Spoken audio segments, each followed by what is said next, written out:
It is a fact that you are half German, isn't it? Kasi ngayong araw na ito, nagulo ang social media about halfies. I think you already know about this issue.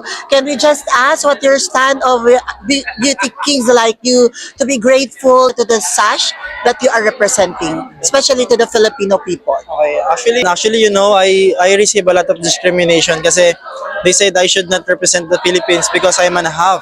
Parang di ako mako-consider na Filipino. But masasabi ko na I am a Filipino because I was born and raised in the Philippines, and my mother who brought me out in this world is a Filipino, and have a Filipino belief culture that makes me a Filipino. I was born and raised in the Philippines with a poor family, simple life, Filipino culture, Filipino friends all around me. So I live my life as a Filipino. So I think I am qualified to be a Filipino and to represent the Philippines in the man of the world.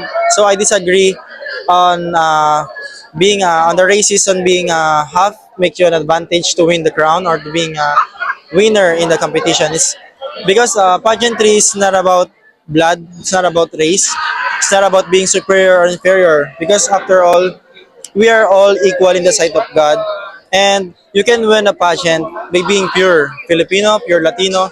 Example, I won Man of the World for the first time as an Asian guy, as a Filipino guy that receives a lot of discrimination around the world that I should not win because I'm a Filipino.